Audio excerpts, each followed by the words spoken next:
Hi, welcome back to 16RC Tank Workshop. In this video I'm going to be assembling and bench testing the latest motion pack from Armortek. It's a brushless system and I'll be fitting it into the Panzer IV. I've got instructions for assembly of the motion pack and also separate instructions for fitting it to the Panzer IV. I believe, talking to Keane at Armortek, that it's the first motion pack he's made for the Panzer IV in brushless. It'll be interesting to get the Panzer IV painted and running. These small parts are for the belt tensioner.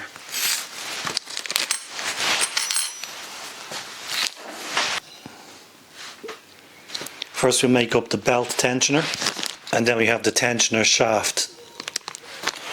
The tensioner shaft comes pre-assembled, but the bearings will need to be glued to the shafts.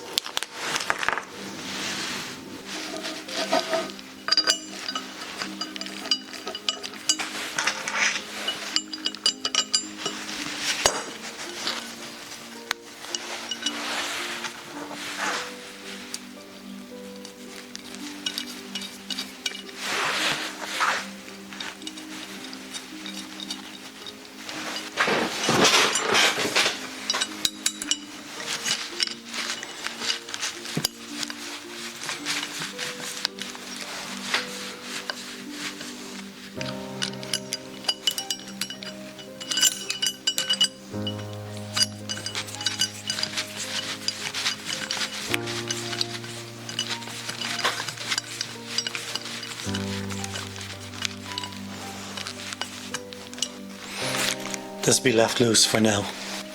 So here's both sides completed. There's an M5 countersunk screw here. So I've just tightened it up for now so that I don't lose this. Next we'll have a look at the tensioner shaft.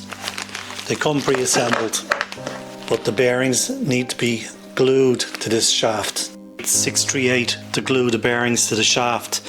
But before I glue them, I'm going to clean the shaft and the inner race of the bearing with some alcohol.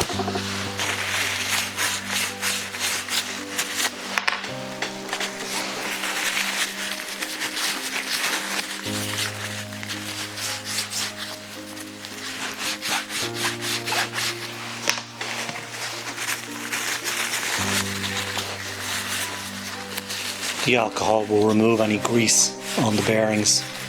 You need a clean surface for the adhesive to work.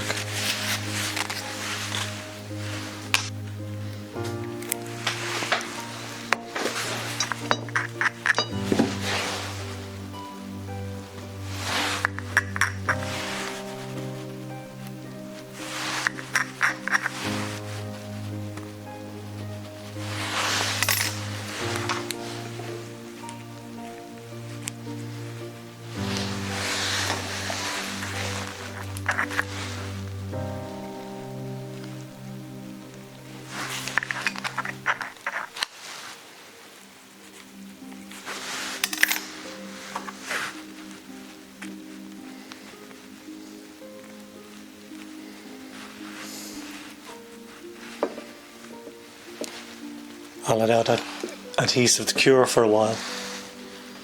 The bearings have been assembled onto the shaft and glued with adhesive, and they'll fit on here with the countersunk screws. So that's the belt drive tensioners fitted. Next we'll have the drive system, the driven pulley assembly. Everything's bagged, labelled. The shafts are pre-assembled, but again it'll be necessary to Loctite the bearings. Here we have the pulley. Not too sure what it's made of, it's fairly light. And taper locks with their grub screws and keys. And nicely machined shafts. These bearings appear to be well glued onto the shaft already, but according to the instructions you need to glue the outer race into these brackets. It'll fit in like this, but the outer race needs to be glued in. But first I want to paint these. I'm now applying some adhesive 638 to the outer races.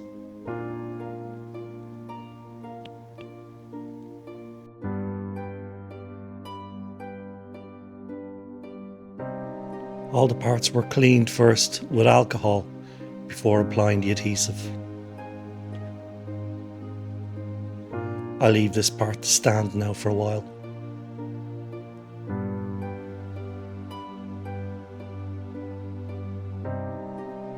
I've left these to cure for a while now. They're now secure on the shafts, and next thing I'll start to fit the brackets.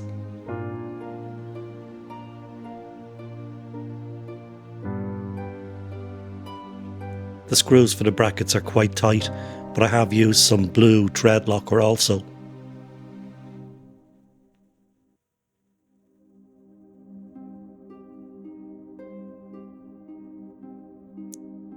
So that's the brackets fitted.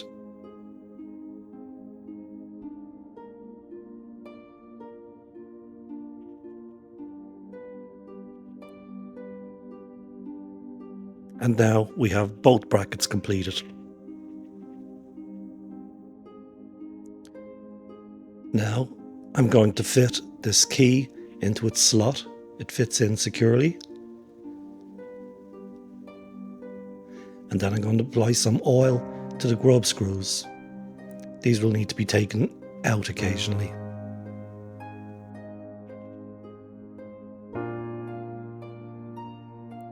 I've lined up the threaded holes on the taper lock with the threaded holes on the pulley.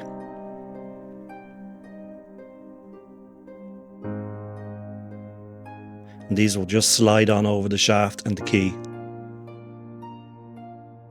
It's a little bit fiddly to get them on over the shaft while keeping the holes lined up.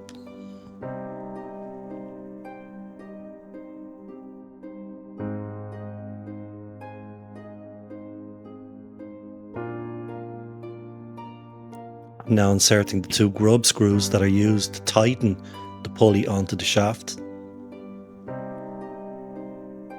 I'll gradually tighten both sides.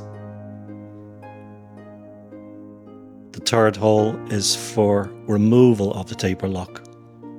They're spinning freely now.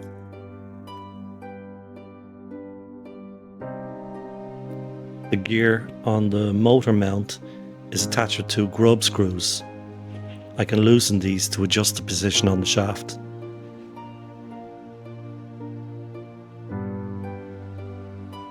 Pulleys and gears will all need to be adjusted again at the end once the belt is in place to make sure everything lines up.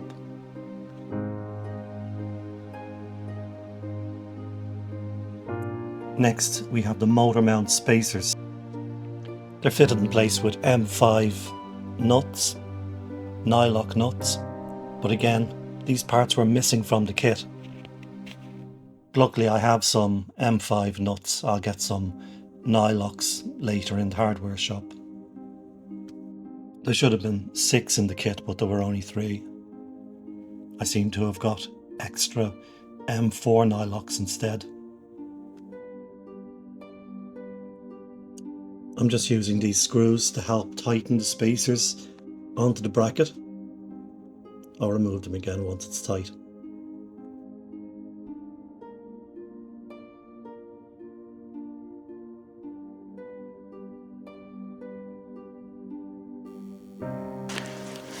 I fitted the belt drive to the shaft of the motor with the grub screws, which were pre-installed.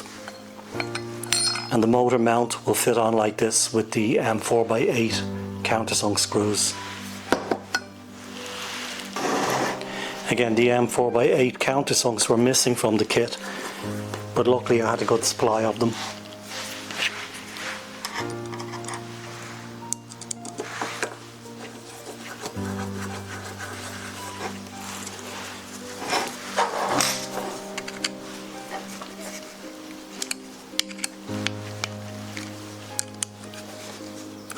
It's a bit frustrating when parts are missing from the kit, especially when you're outside the UK, as although the parts are supplied free of charge, I am charged customs fees on the cost of postage.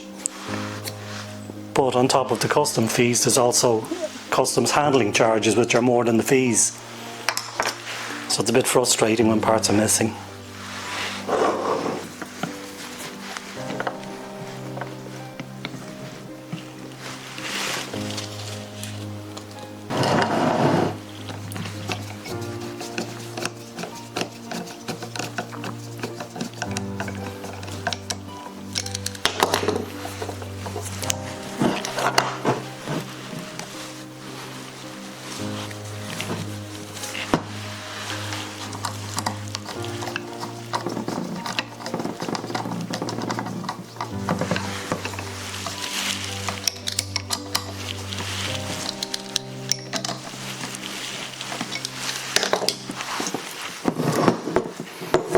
And that's the motor fitted. This is adjustable for belt tension. We'll have a look at that later. Blue tread lock on these screws, just to help stop them vibrating loose.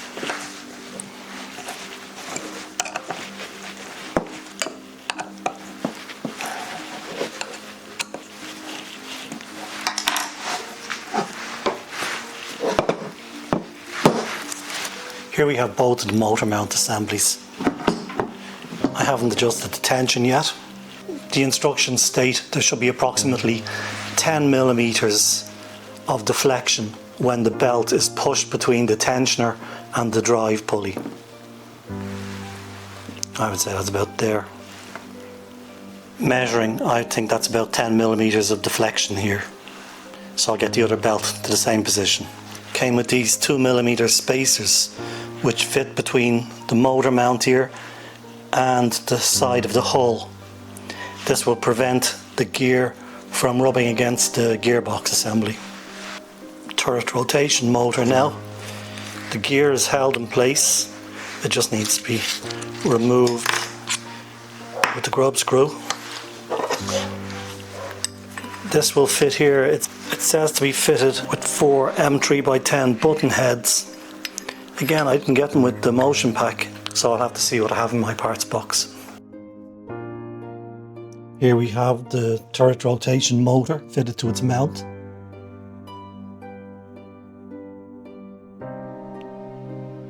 There's a flat on the shaft, and this needs to be lined up with the grub screw on the gear.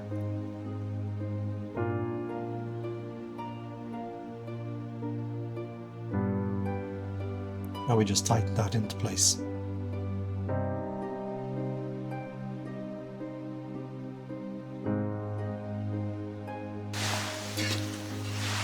Here's the base of my Panzer IV turret, and here's the rotation motor.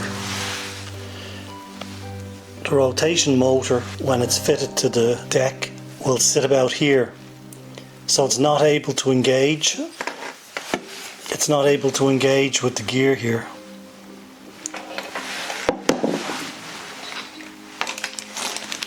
Armortek have provided me with a number of spacers and some screws. So to get around this problem, I'm going to take off the base ring.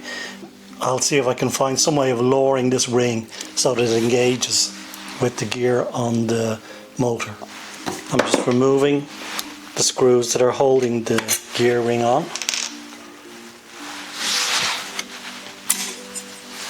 And that's it off.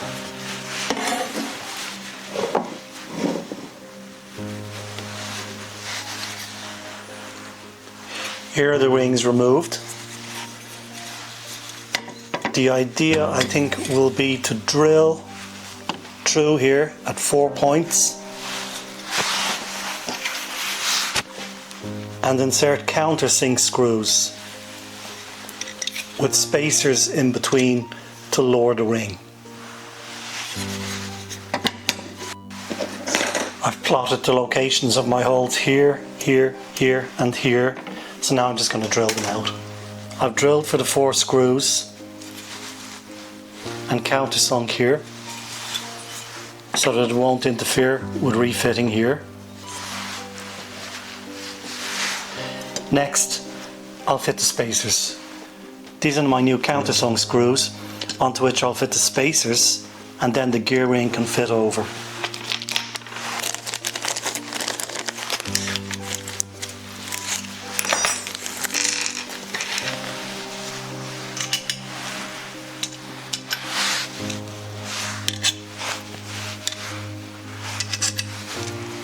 I think 2 spacers on each will suffice.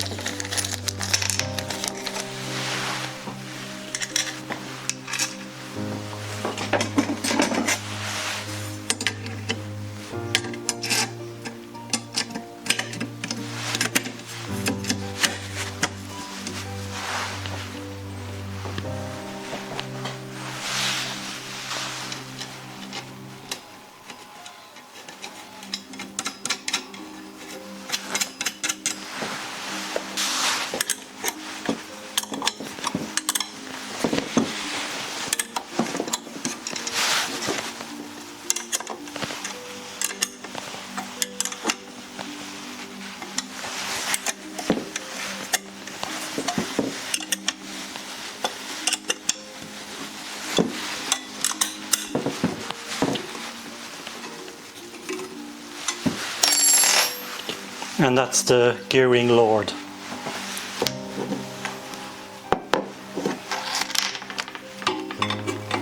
And now it should sit at a nice height to engage with the teeth.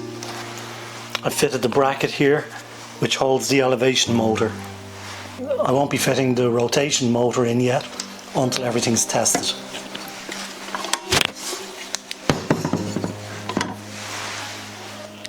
Here we have the elevation motor in place. It'll be possible to put it onto test mode without fitting everything else to the vehicle. It's mounted onto this bracket. This bracket is for the recoil, and I don't have the recoil. I wasn't even planning on getting it.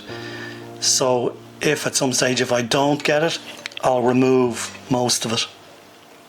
So that's all the components assembled. Next we have a look at connecting the electronics. I'll show you how I connect up a battery, and we'll try each component to make sure it works. Big thanks for watching. If you liked the video, don't forget to hit that subscribe button. So let's have a look at connecting up the drive packs. First of all, the instructions do mention that these RC leads on the motors are different. The only difference between the motors is one of the RC leads shouldn't have a red cable. Now both mine have red cables, and I queried this with Armortek, but it seems this red cable is cut. So I don't know why they left it on, but I gather it's cut inside and isolated.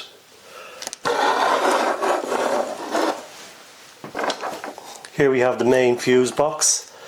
It's got two 30 amp connections. These are for the motor drive, and the 15 amp connects to the harness for the elevation and rotation of the turret. Each is fused and they should have LEDs working. It seems to have a battery monitor and an on-off switch. We have these two speed controllers. They're connected via a Y harness and they attach to the 15 amp socket. This is the rotation motor. This should connect direct to the speed controller, although the connections are different. I don't really like using the spade controls. I'll probably fit an XC60. The elevation motor connects to the speed controller via this harness. I've got a new set of batteries for the Panzer IV. These are 12 volt 22Ah batteries. They're connected in series. The instructions show you how to connect them in series. First of all, we use the blue cable XMP008 to connect the positive on one to the negative on the other.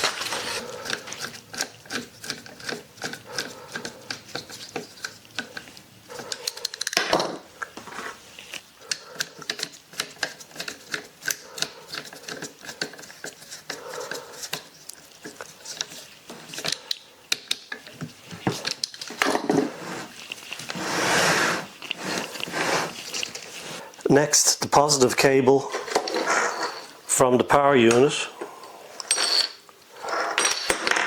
Connect that to the battery, but also there's a charging cable, so I'll connect that as well.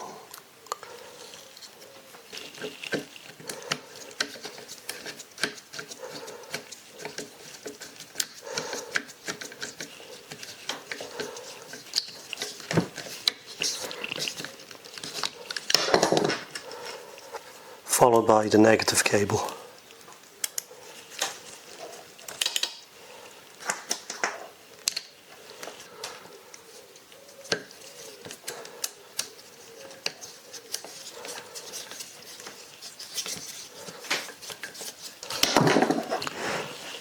So that's the batteries connected up. The charging cable doesn't have plugs on it, but I'll use XT60s and I'll fit one of those later. Here we have a power switch.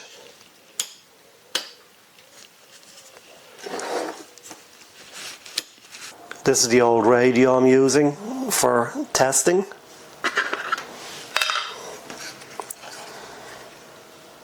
I have the receiver connected to the main motors. One to channel 2, one to channel 3. This will be to test the main motor drives. So I'm going to switch the power on.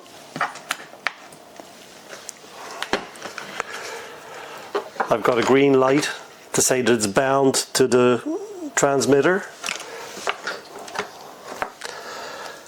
And also I've got a meter reading on the batteries. So let's try the right hand motor. And that's working forward and reverse.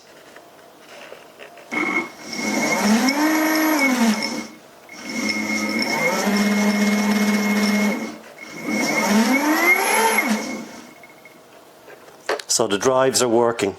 I need to fit a spring to this, as this is on a ratchet at the moment. I want to make the lever same as on the right hand side with a spring. Here we have the ESC that I'm going to use for the turret rotation motor. The connections don't match. I want to check the polarity. The wires from this one are red and black, from this yellow and blue. Both ESCs for the drive motors, for the turret rotation and elevation, are connected by a Y connection. These fit into the 15 amp socket on the main power board. I have a couple of XT60s here, so I'm going to fit those. I've got my new XT60 connections connected to the speed controller and the turret rotation motor. I've plugged the Y harness into the 15 amp socket. So let's power on and see if this works.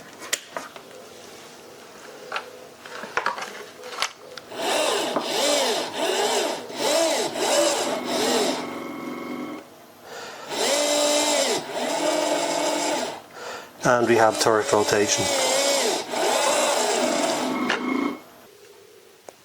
The ESC for turret elevation connects to this harness via spade terminals and exits via these spade terminals to the elevation motor. The elevation motor has the correct spade terminals, but I'm going to change them to XT60s anyway. The ESC for the elevation is connected to the wiring loom.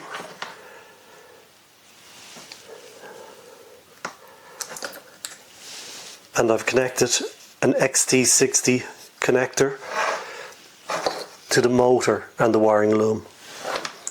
So this I've plugged into channel 1 for now to see what happens. I will power on.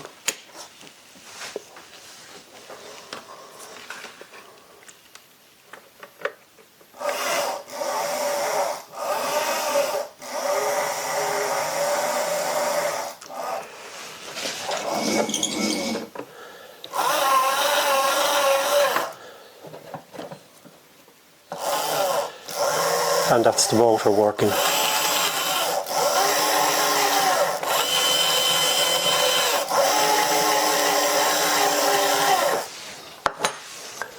So that's all elements of the motion pack operational. Next will be to fit them to the vehicle. So that's all the components of the motion pack assembled and tested. Next I'll take the top off the Panzer IV. I'll remove the motor connectors for the old type of motors which are currently connected, and we'll get the new motor mounts fitted. I'll also make some brackets and supports to help fit all the components inside the tank. So thanks again for watching. I'll put another video here, another one here, and don't forget to hit that subscribe button. See you next time.